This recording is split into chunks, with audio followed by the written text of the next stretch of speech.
welcome to Plural 101. I am TW, and this week we're going to be talking about the dissociative disorders most closely related to plurality.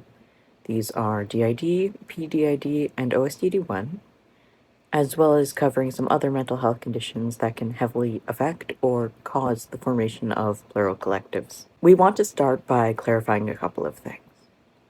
First, plurality exists and has always existed outside of dissociative disorders. The word plural was specifically introduced in discussions of plurality in our communities to include experiences of not being exactly one person in one body, outside of just disorders and dissociation, because at the time there was a strong association between the word multiple and dissociative plurality. There have been plurals and plural adjacent people since before we had the words plural, multiple, or any diagnosis, and both then and now, these experiences have fallen outside of categories of disordered and dissociative a lot of the time. Second is there are two main ways to be plural with these disorders. The first is what I'd say is most commonly accepted, which is that these disorders make you plural. But honestly, I'd say that's possibly rarer. The other is to be plural and to also have the disorder. These disorders heavily affect how one's plurality functions, but many people, possibly most, when recovered from the disorder, can stay plural and will.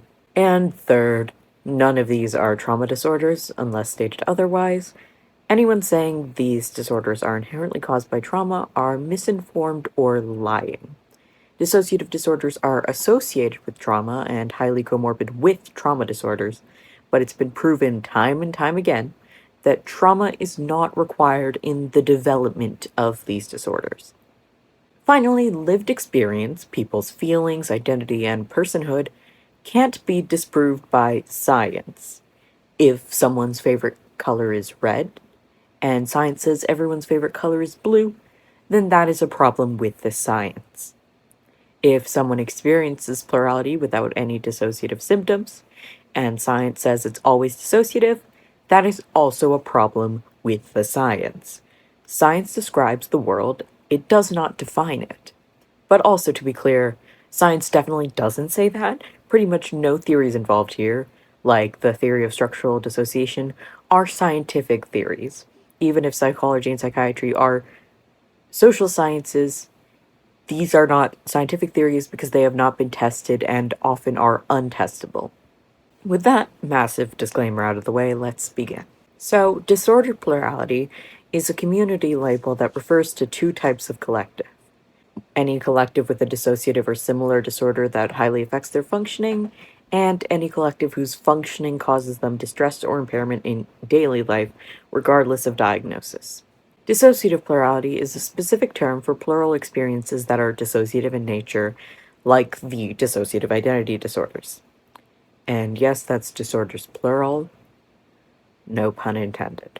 This is possibly, big emphasis on possibly, the most common form of disordered plurality. But what are these disorders? I'm glad one of you probably asked.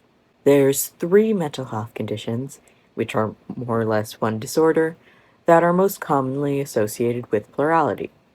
The first one is one that you probably know, DID, or dissociative identity disorder, which was formerly known as multiple personality disorder.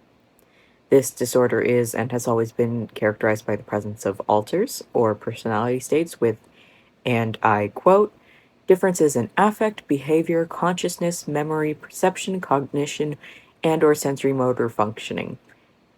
Essentially, their own personalities and ways of relating to the world. In the DSM-5, amnesia of some degree is required, and switching or other alters gaining full control of the body is not.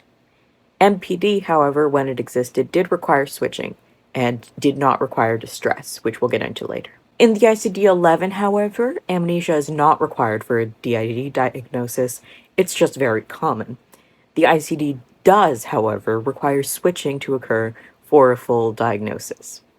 The second is partial DID, a diagnosis in the ICD-11 for disordered plurals who don't switch and or don't have distinct enough alters for a DID diagnosis. And finally, we have other specified dissociative disorder 1, a DMV diagnosis formerly known as dissociative disorder not otherwise specified. OSDD-1 is defined as essentially being DID, but either missing fully distinct alters or amnesia. If you were paying attention, you might have noticed that this diagnosis is just DID as defined by the ICD-11, and that is because they're the same disorder. I could go more into why the diagnosis of OSDD-1 being separate from DID is redundant at best, but actually, we already did that last week. Crow made a video on it, and it's going to be popping up in this corner right now. That video also goes more in depth on OSDD in general, so if you're interested, there you go. These are not the only disorders, or even the only dissociative disorders, that are associated with disordered plurality, though. Just some examples being, OSDD-2 is characterized by identity alteration as a result of prolonged coercive persuasion. More on that is in the OSDD video. OSDD-3 can involve identity alteration as a symptom in episodes. Our OSDD-3 takes on a DID-like presentation when we are in an episode personally, though we are plural outside of episodes. Borderline personality disorder can manifest in alters or alter-like states, and identity confusion and dissociative symptoms occur in nearly every single person with DID. This one's been investigated and proven by multiple papers and studies, by the way. It's not just, well, what discoursers like to make it out to be, which is just people with BPD trying to be special on Tumblr. Schizoid personality disorder often manifests with a phenomenon called splitting, where the schizoid will have a true self and also a mask self, or regularly split off parts of their identity, usually as a defense mechanism. And all personality disorders manifest with some general instability and sense of self, which can also cause identity alteration in general. PTSD, and especially complex PTSD, the only things on this list that are explicitly and exclusively trauma disorders, can manifest with a strongly split sense of self, to the point that these disorders are probably the cause of most dissociative identity disorders. But not all split senses of self are necessarily dissociative. Disordered plural experiences are extremely varied, but there are some common experiences of being a disordered plural, with this list skewing towards the dissociative end. This video isn't really a do I have these disorders one. Actually, we have a am I possibly plural video that will also be up in that corner. But if this list resonates with you, you might want to look into disordered plurality. Number 1 is amnesia. Amnesia is the big one, and it predominantly exists in the dissociative identity disorders.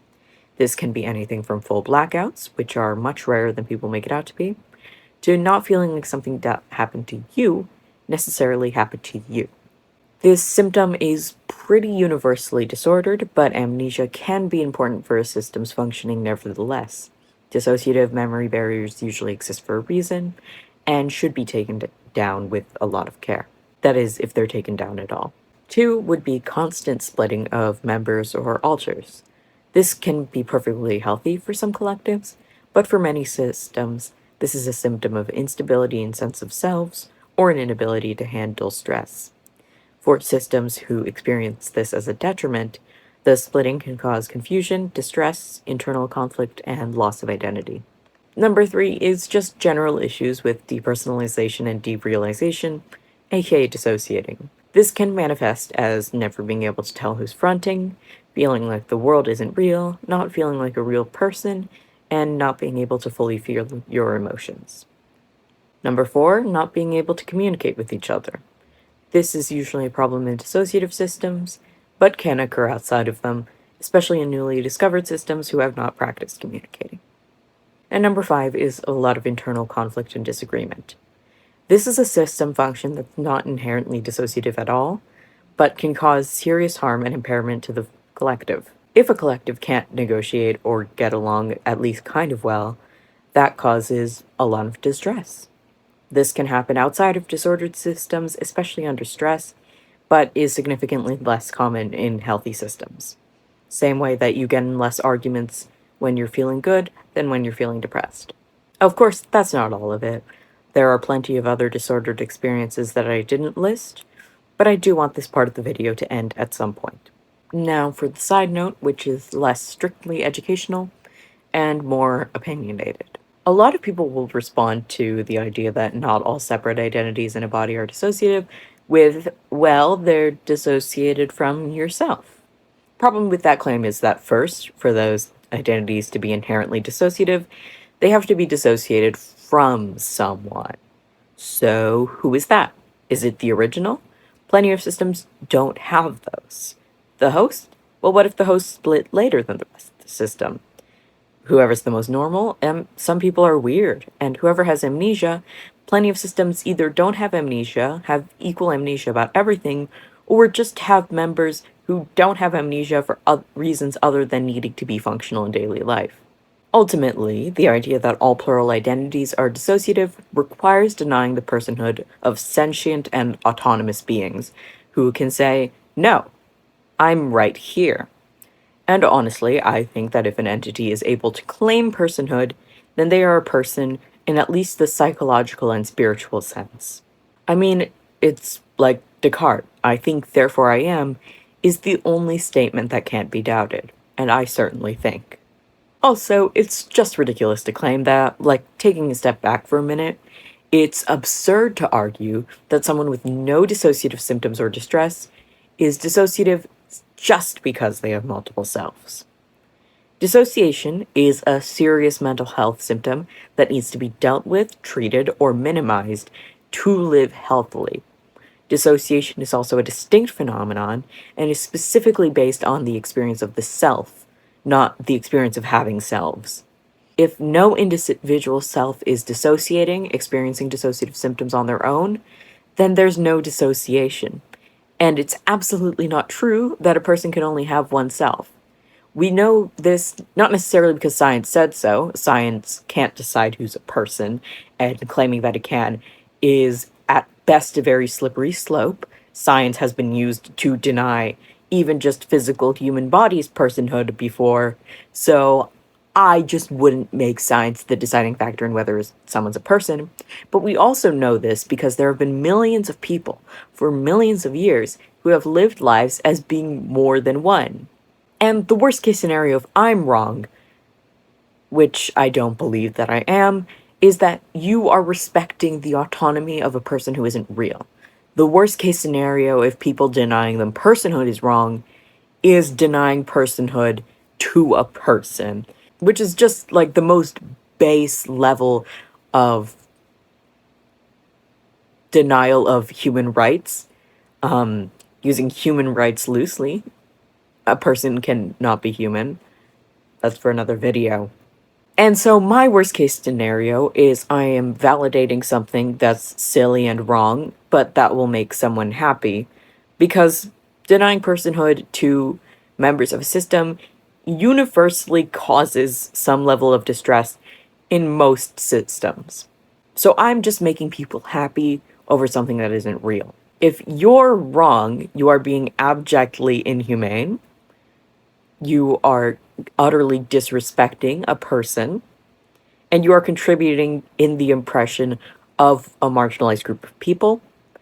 And I would rather validate something silly than risk ever doing something like that to anyone. That's the point, though. Calling something a harmful mental health symptom needs a justification other than it's not normal. Deviation from the norm is not a disorder, and it's been a massive fight, especially for queer and mad pride activists, to not have harmless deviations called such. It's why DID now requires distress or impairment, when MPD, as I mentioned earlier, did not. But saying plurality is inherently disordered or dissociative, even when that distress and impairment isn't there, is insulting to everyone. It's insulting to non-disordered plurals who are just living their lives, and it's insulting to disordered plurals whose experiences inherently include deep, significant struggles because they are disordered. It's insulting to formerly disordered plurals who have overcome dissociative barriers, maladaptive mechanisms, and are no longer dissociative, no longer count as having dissociative disorders, who are now living healthily as plural.